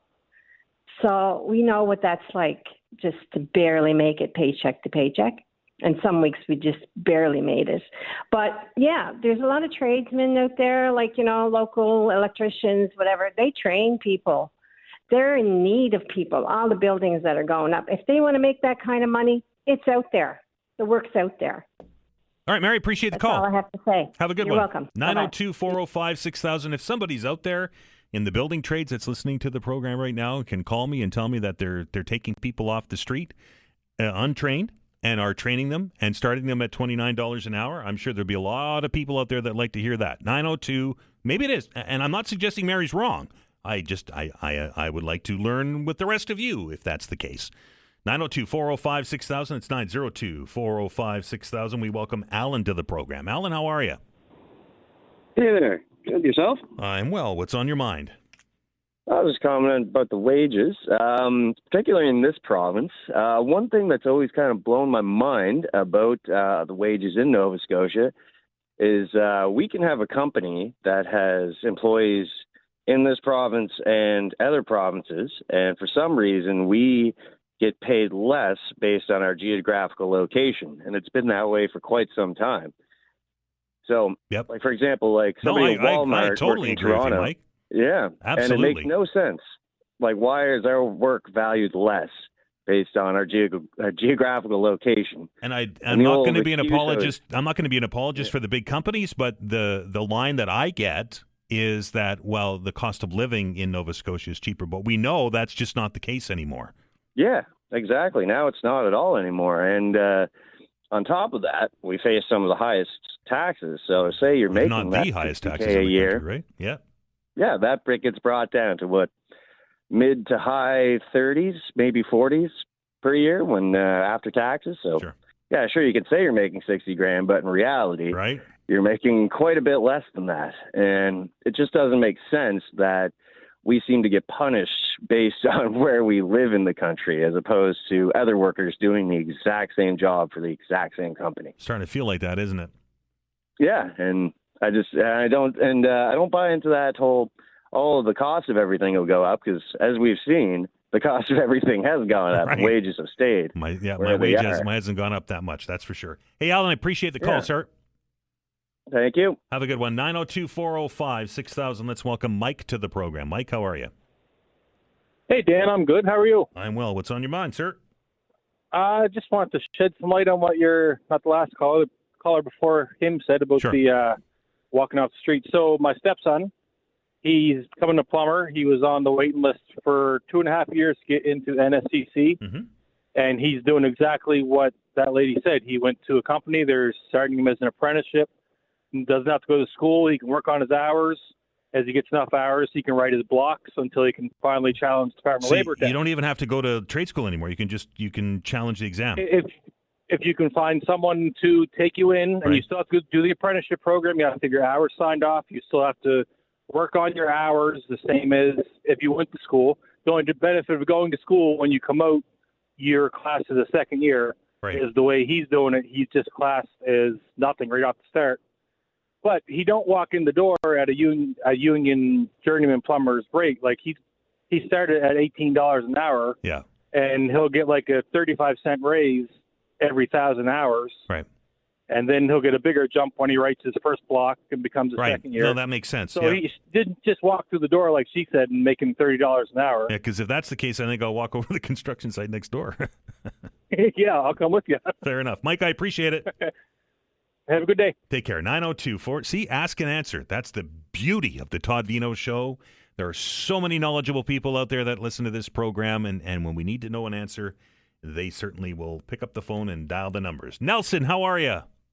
Good day, Dan. Good day, my man. What's on your mind? mind? I'm glad that tradesperson cleared that up because, wow, $29 an hour off the street, I'd be there too. Right.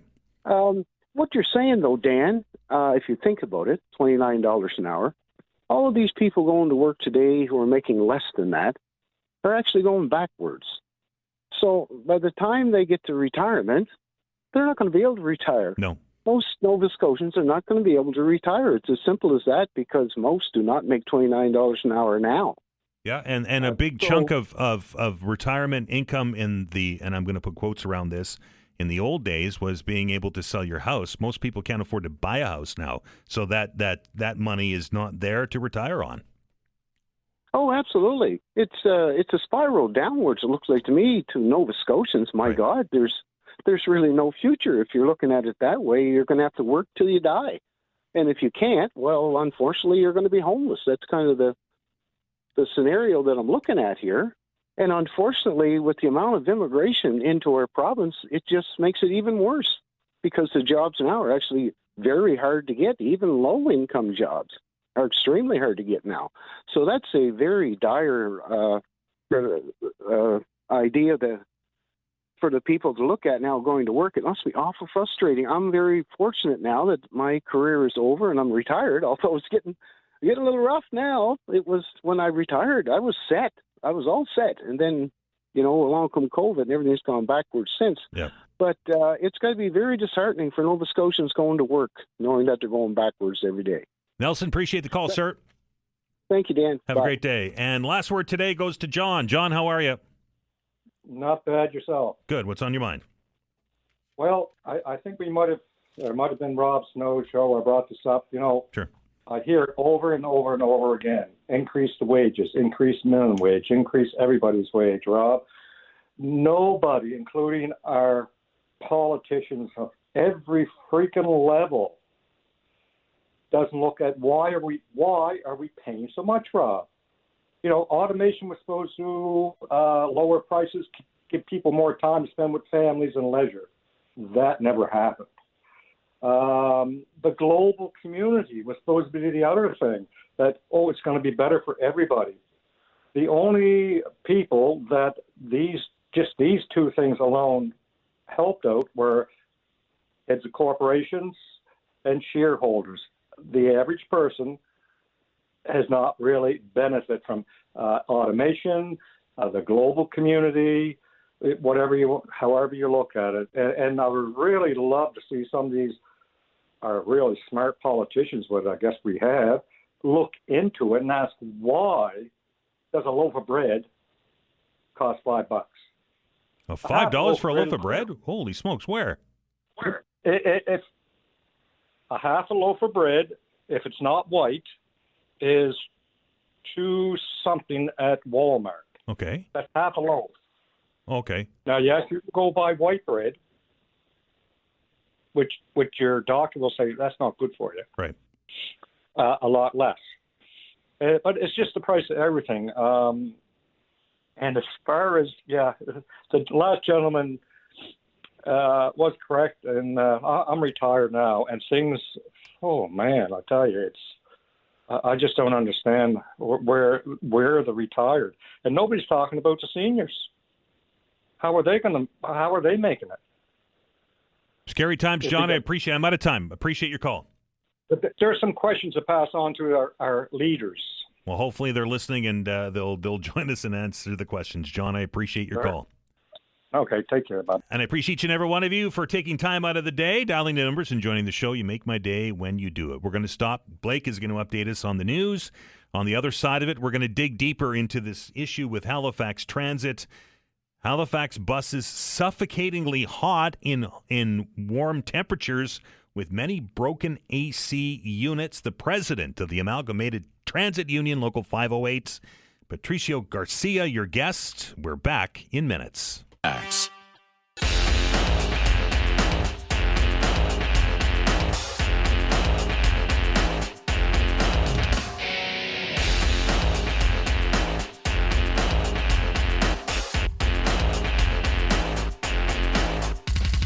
the remix version of the Todd Veinotte music. Welcome back to the show. Dan Ahlstrand along with you here. We're into the third hour, and if you were listening to the program yesterday, you listened to the open hour, and there was some concern, and I'm going to even say criticism of some of the goings-on Halifax Transit buses as of late. The story kind of evolved from a piece I saw on a couple of different media outlets across HRM over the last week or so, raising concern about the lack thereof of air conditioning aboard the buses, and we talked about it yesterday, and I promised you all that we would continue to look at this and offer the drivers an opportunity to respond to some of those concerns and criticisms. And to do that, we're very pleased to welcome into the program the president of the Amalgamated Transit Union, Local 508. That's Patricio Garcia. Patricio, how are you, sir? Not too bad. Yourself, Dan? I am well. Let's start there. Tell me about this air conditioner problem, because as I understand it, it's been a problem for quite some time. It's been a problem for years. So as the temperature is getting hotter and hotter every year, the air conditioning seems to be becoming more and more of an issue. I mean, I've been driving for 18 years now. And when I first started, we'd have 1 week in the summer that you'd have the temperature at, 31 degrees with the humidex making it 38 degrees. Now we're getting an entire month to 6 to 7 weeks of it. So, it's increasingly getting worse on the temperature end. So the air conditioning has certainly become more and more of an issue, and it has been peaking in the last couple of years. Do we know, are the machines, are they broken? Do they not work? What's wrong with them? Some of them don't work. We've had the brand new electric buses. Some of them, first days on the road and they're not working. Some of the units, they just can't keep up. We have two styles of buses from two different manufacturers. We have the Nova buses, which are the brand new buses, which also include the electric buses. Yep. And we have the older Flyer buses. The older Flyer buses tend to have no issues keeping up.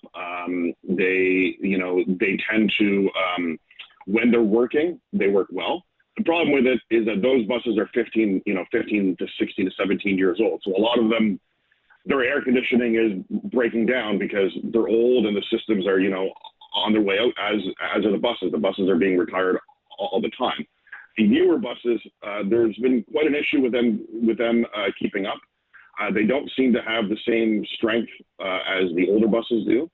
And we're having quite a few buses that are brand new that are, first few days on the road, and the air conditioning isn't working at all. So, but when you say, Patricio, when you say not keeping up, the air conditioning's working, but it's just not strong enough to cool the bus.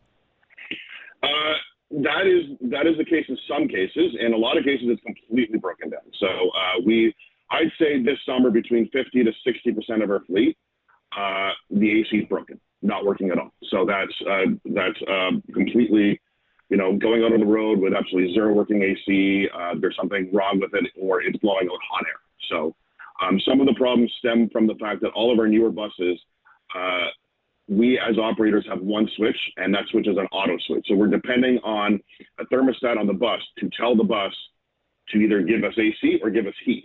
On some of our older style buses, we actually had a switch so we could turn on the AC by itself. Like we just turn on to cool, and we knew that was AC, or we turn on to heat, and we knew that was heat. They've taken away that button on all of our newer buses. So anything purchased in 2021 or 22 and beyond, that button is gone. So there's actually like a little blank where that button is supposed to be. So now we just have the auto, and we turn on the auto, and that's all it does. So yesterday, Patricia, I don't know if you're listening, but some of the callers said that it was the drivers that were responsible for setting the temperature on the bus, and you're saying that's just not the case. It's an on and off, and that's the only option they have. Correct. We as drivers have no way to set the temperature whatsoever. If we did, we would have it on cold. You can rest assured that there is not one driver out there that wants to drive in 30 plus degree heat and have that AC turned off. We feel it more than the passengers do. Passengers have the ability to get off the bus and get into an air conditioned environment. We don't. We're on the bus for 4, 6, 10 hours, straight, and we can't leave that bus whatsoever. I understand that it got to a point where some of your members have actually had to go to the hospital. Correct. We've had a few that have been taking off in ambulances over the summer. I myself, in years previous, I've been taken off the bus in an ambulance three separate occasions before I became president. Really? And usually mine was to go to the emergency room and they cooled me down, and that was fine. We've had tons of drivers that have been suffering from heat headaches from heat exhaustion. So, it is quite bad. I imagine you've brought this up to Halifax Transit. What's their response been? They have told us that the current air conditioning company that they have obviously can't. So they have a company that services buses at both garages. Over at the Burnside garage, they service the excessive buses, and they service the conventional buses. They're only able to do 2 or 3 a day. Over at the Ragged Lake garage, you're able to do the same 2 or 3 a day. The problem is with a fleet of 300 plus buses and another 50 or 60 excessive buses, you're looking at 350 to 360 buses. That's a lot of buses for 2 people or 3 people to do, and they're only doing 3 or 4 buses. They started earlier this year than they ever have. They started in around March or April. The problem is they need to do this year round, and eventually we need to bring it in-house. We need to have our own mechanics doing it, and it needs to be part of the regular PM process. So, if we could eventually have it as part of the regular PM process, then, transit, it could be more of a reactive, it could be more of a proactive thing than a reactive thing, where we could, have 2 or 3 buses that may not have AC get pulled off the road and it get fixed versus hundreds of buses that run on AC. Patricio, another one of the concerns that came out of the call-in yesterday was security on board buses and passengers reporting some pretty violent incidents. I know that the union has been reporting these for a couple of years now, for many years now. That being said, is it time, or should it be looked at that we have like a transit police or security on board each bus? We certainly need to have security stepped up on the buses. The rate assaults, verbal and physical, that are happening to our drivers has increased exponentially over the years. We now have a shield that is on the majority of our buses. That certainly has helped a little bit, but it's still certainly quite scary and frightening if you have somebody beating on that shield, yelling at you, screaming at you, frothing at the mouth, or verbally insulting you. And there certainly is the case of when operators have to get off the buses to go use the bathroom or to take a break to stretch their legs. We're certainly putting ourselves at risk every day. These are things that we need to increase security somehow. And certainly transit police, it could be a way to do it. I know that the police here locally are the response times aren't as quick as they'd even like it to be, because they're also experiencing quite a shortage of police officers. So, I think anything that could help them to be able to respond to those situations is certainly something that we would support. And finally, a couple of callers, Patricio, raising concerns about bus drivers, and I'm using their words, not mine, not having a heart, and driving off with people running to catch the buses. What's the policy for a bus driver to see people running towards the bus and then to either stay or to drive off? So a lot of passengers may not know that when we're pulling out into traffic, we're looking at our left mirror. So a lot of times when you're running up on the right-hand side, we're looking at our left mirror while we're trying to enter into traffic. When we go to pull away from the curb, once we've left the curb, we're not supposed to pull back in. There's actually a standing notice that says so.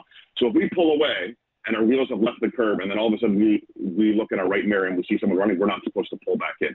That rule stems almost probably 15 years ago, and the reason why that rule came into effect was we had a situation on Barrington Street and Spring Garden Road where a young male was running after a bus that had pulled away from the curb.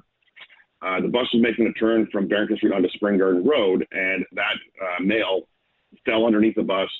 The tires ran over that individual's legs, and I believe his leg had to be amputated. So ever since then, transit has adopted a policy of don't run after a bus. The drivers won't pull back in. We even have signs up at our terminals that say, bus will only service its bay, and that's it. Which means that once it pulls out, it won't pull back in.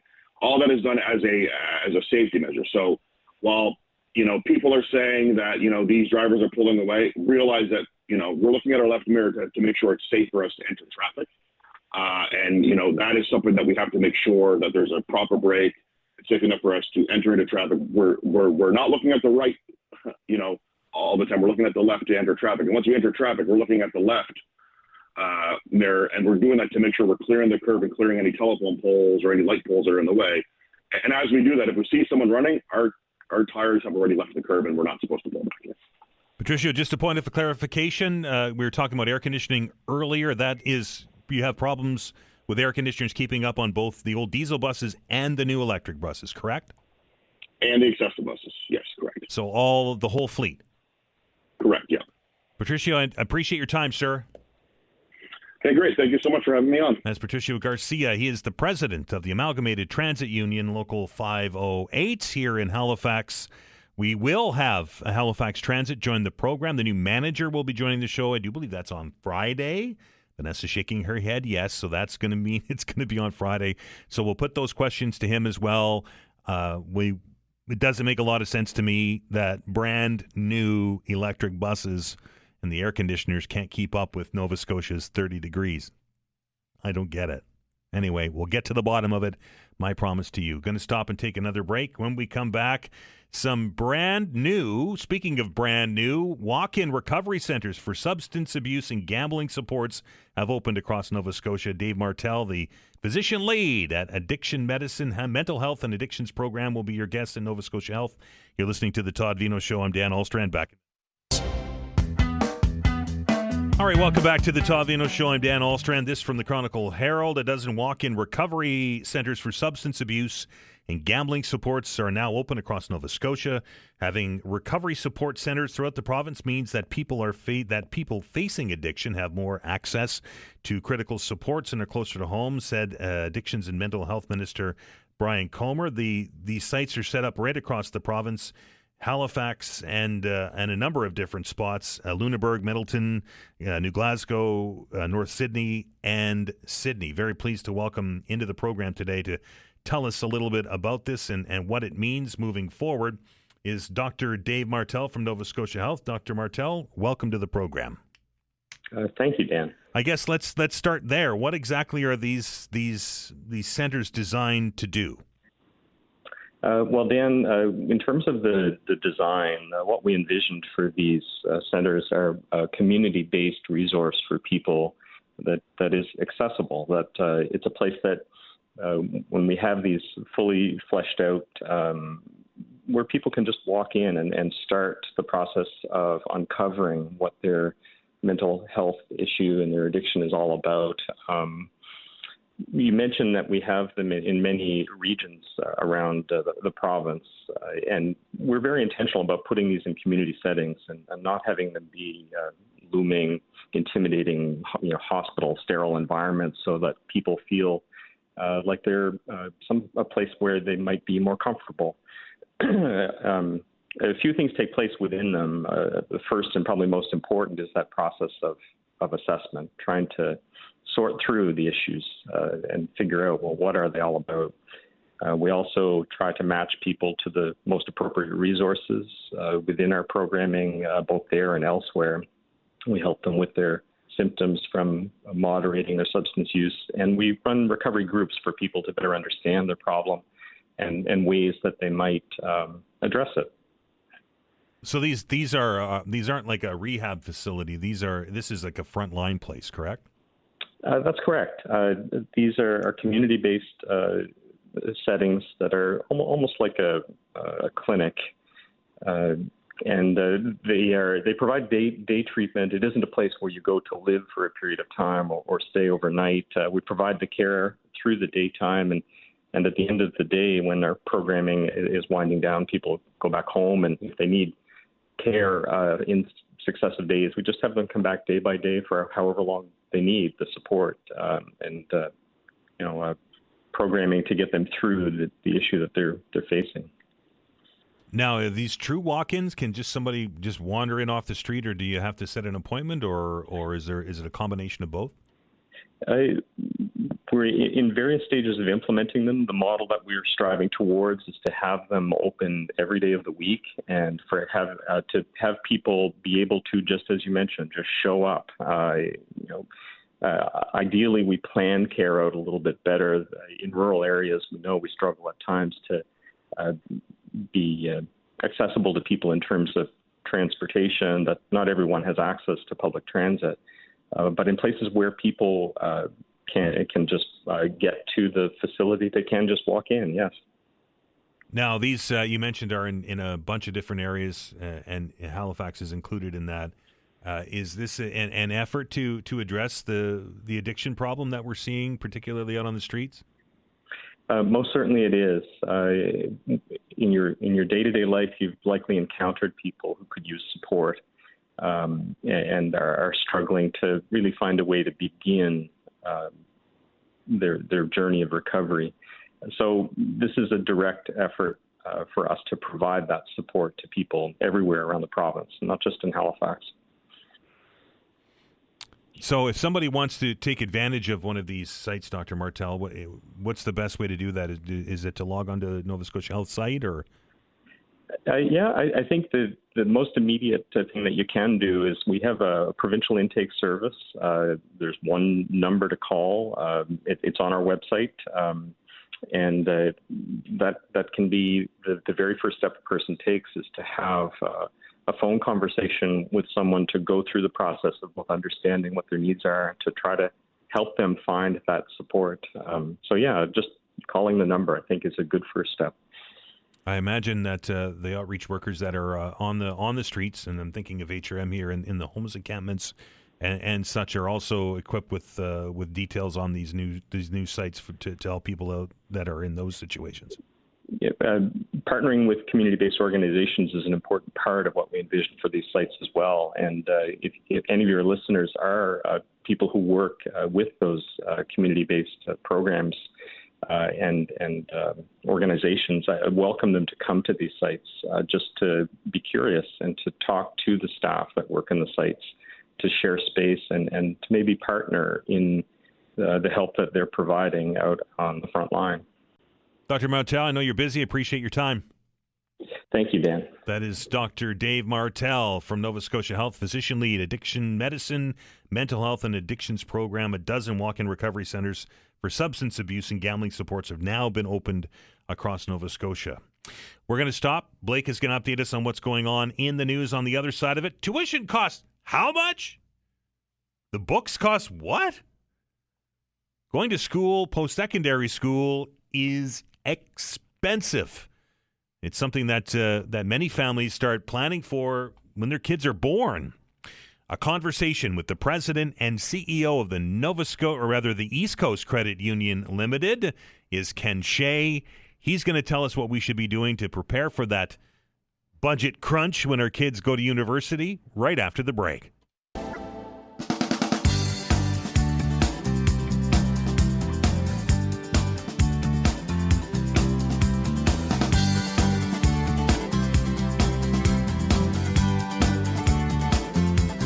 All right, welcome back. Dan Alstrain along with you here on a Tuesday afternoon, and it's that time of year, isn't it? It's, I know, a little bit different this year because with the whole situation at Dalhousie and faculty being out on the sidewalk instead of in the classroom and lecture hall, getting ready for another semester at university. But I know there's a lot of parents, and I'm looking through the glass again at Vanessa, whose children are maybe starting their first year or are going back for another year. And it's always exciting at this time of the year. Kids are always pumped up about going back to school. But I know that there are a number of parents that are out there listening to us today that are excited, maybe a little apprehensive, but are also looking at the finances going, geez, this is a lot of money, right? Post-secondary school is not cheap. And in fact, we have, as I mentioned before the break, some people even start saving for university and college when their kids are born. So when it comes to the word saving, there's normally one person that I go to, and that's the president and CEO of the East Coast Credit Union, and he's Ken Shea, and he joins me on the phone. Ken, how are you? I'm great, Dan. How about yourself? This can be a scary time for people when they realize the real cost of going to university. Yeah, for sure. The cost of university is anywhere from $10,000 to $30,000, depending on how you're living and all those kind of things. So it can be a big expense for families as they try to maybe even have to support multiple children going through. The government does have some programs that are helpful with savings. And like you said, if you can start early, it can make a big difference in making sure that your student's ready for education when the time comes. And that's $30 a year, not just one shot. That is correct. Yeah. So you could be looking at $80,000 to $100,000, and if you go back a number of years, that number seemed lower, but it does inflate with inflation. So if you're looking at 20 years from now, when a student is getting ready to go, it could be even more than that again, with inflation and things into the future. So really, I think important to plan ahead, because it is a large financial burden, but can actually really help set up a person for success in life, whether it's education like a university degree or a community college program or whatever. Those educational opportunities do really help set up a better career for people. So it's important as parents to try to do what we can to help out. And the longer amount of runway you have before that day you have to pay the tuition bill, the better, right? So it's really important that you're going to, if you're talking $80,000, $100,000, to start saving as early as you can. Yes, for sure. So once a child is born, you can start what they call an RESP, and basically what that is a registered education savings program. Now, the good news about those programs is the government does provide grants up to $500 per year for your student. And if you put $2,500 away, you get $500 grants. So that's like a 20% return right away on your money. And it grows tax-free while your son or daughter is going through their more primary schools until they become of age to get it for university. And then they get to take it out as their income. The earnings and the grant portion becomes income to them. The amount that you've contributed is basically free to them, it's kind of a hybrid between a TFSA and an RSP together. Right. But it does have a very particular purpose, and it is a very important part, I think, of anybody's financial plan when they're trying to save for a student's education. And if you're doing that over the lifetime of a student, it's pretty, I won't say it's perfectly easy, but with good investments and a reasonable return on that money, you should be in a good position to pay for the majority of your students' educational expenses if you do start early and take advantage of these programs through the government. Ken, is this RESP, is that invested in the market like an RRSP that will grow with market gains and those kind of things? Yeah, it's really up to the individual that's the sponsor of the plan to choose how it gets invested, but you do have a fair amount of flexibility. We would normally recommend that you put it all in a savings account because it's only going to grow at a small amount per year. You probably want to take a balanced approach over time with the money because you want to get some of those gains that you can get in other types of investments like equities and things, because that's the way that you're going to make sure that you're getting, the 6, 8, 10% range over the long haul return. And usually this is a long-term investment. So you're not looking at starting it today and then taking the money out next year because there's besides the small amount of grant you're going to get, you're not going to get a huge amount of benefit. So you're only limited to up to 2 years or about $1,000 in 1 year. So you don't want to put all your money in the last year and then get a big grant because you're only limited to so much. Right. So it does encourage savings over a period of time.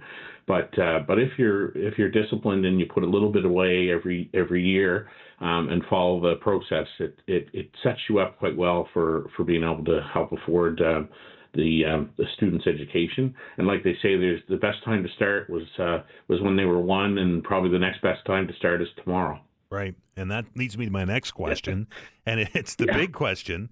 If I start saving today, how much should I plan for to have available for tuition, say, 18 years, 19 years down the road? Yeah, I think the thing that you need to do is maximize on this particular program the best that you can over the amount of time you have. So, there's a $2,500 a year. It generates the $500 grant. If you're in a lower income bracket, actually, the money you put in can actually generate a little more grant money. So even if you are in a lower income bracket, it might be important that you try to put some of that money away because it will help even more to get your student ready for their educational journey. So you should plan on trying to max out the program, I think, at the $2,500 per year. And if you're behind because you didn't start when they were firstborn, but they're 2 or 3 or whatever, you can try to catch up early in life, because the longer that money's left to compound and build, the better it's going to be able to help when it comes time for education, because the more it'll grow. And really what you want to do is have it in there as long as you can, so you're getting that growth and the grant money, because that can make up 50-60% of the actual educational costs could come from those grants and the earnings on the money that's been put away if it's done over a good period of time. Ken, what happens to that money should my child not need it at all? Like they decide that they're going to go to trade school, or they're not going to go into like what happens to the cash? So it's interesting. There's a number of different options that can be used for the money. So if you've got multiple children, for instance, you may be able to move some of the funds to another child that's taking a degree. Depending on the situation, you might not be able to double up on the grants because there's a maximum amount of grants, so there might be some payback that's required there. But the earnings may be able to be used as support for another student in their educational journey. The contributions that you put in yourself are kind of like a TFSA, like they can be pulled back out with no real tax impact. But it is an area where if you're looking at that, you might want to make sure you've got some professional advice and you've done all the right things. The other thing is the actual programs that it qualifies for. So an RESP is educational savings. It's not just university. So if they are going to trade school at community college and they need living expenses and different things, you can use it for a bunch of different things to help the student manage their expenses during their educational experience. And it isn't just for university. So there is a number of different options. So if they decide not to do any program, then you might want to take a real good look at how you unwind it.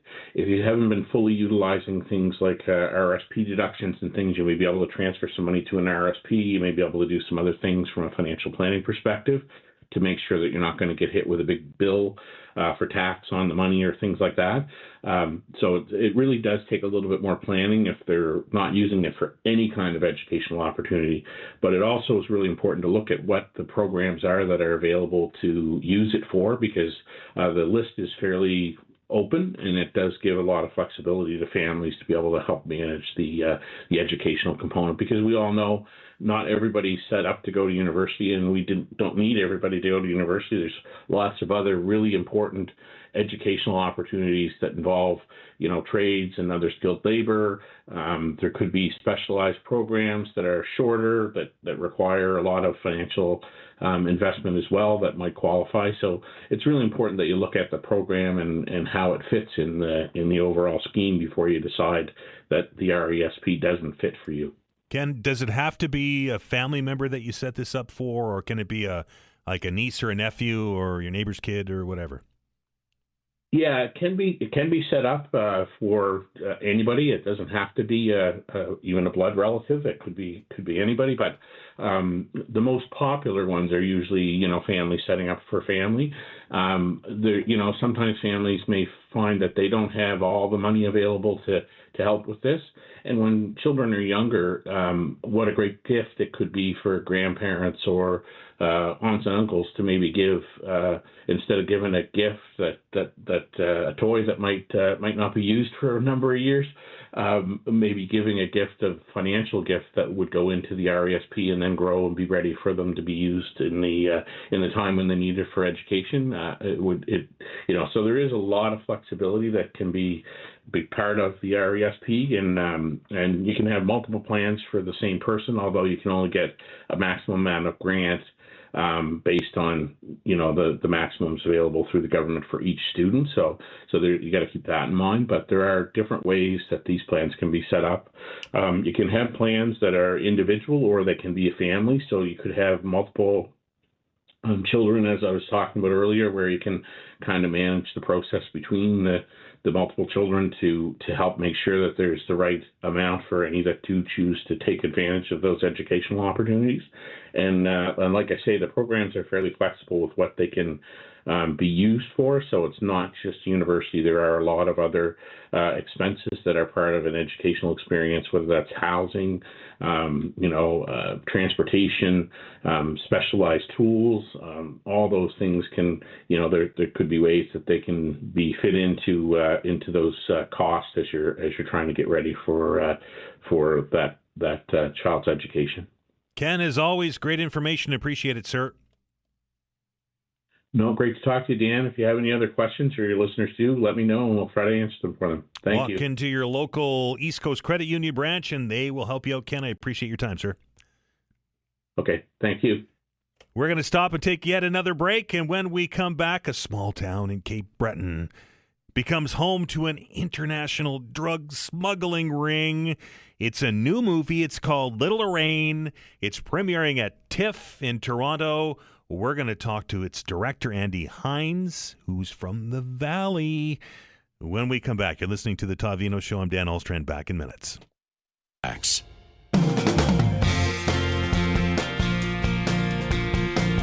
Welcome back to The Todd Veinotte Show. Fans of Adam Baldwin will know what this next segment is about. Adam has a song called The Lighthouse at Little Lorraine. Not to give anything away, but now there's a visual aspect to it. A movie has been produced on the Little Lorraine, it's called. And we're very pleased to welcome its director to the program, Andy Hines. Andy, how are you? I'm great. How are you, Dan? I am well. I guess let's kind of give everybody an idea of the basics of what this movie is about. This has a strong Nova Scotia connection to it. Very, very strong connection, and specifically to Cape Breton. Based on a story that was told to Adam that he wrote the song about, right. That we then made a music video about, and then I used that to show to some folks how it should really be a movie. And the story's it follows three friends who are coal miners who end up becoming lobster fishermen after the mine closes, and they get hired by one of their uncles to work on his lobster boat. And they think they're lobster fishermen until it turns out that they're in a little too deep on a drug smuggling scheme, bringing drugs from South America into Cape Breton, and then from there through a network of funeral homes all across North America, all the way to LA even. So the next question's probably already been answered, but you decided to really focus and shoot this in Nova Scotia. It must have been easy considering that the Valley's your backyard. Absolutely, and I've got a few maritime stories up my sleeve that I want to tell, and I knew that my first movie would 100% be a maritime story, and it was just sort of by chance that my old friend Adam had sent me this song, and I heard it the first time I heard it. I said, "Oh, that's a movie," right? And that's how we got on that track. And this movie is going to premiere, as I understand it, at the Toronto International Film Festival, and there's some A-class actors involved with this. There are, yeah. We got a great cast together for the movie, and general sales went up for the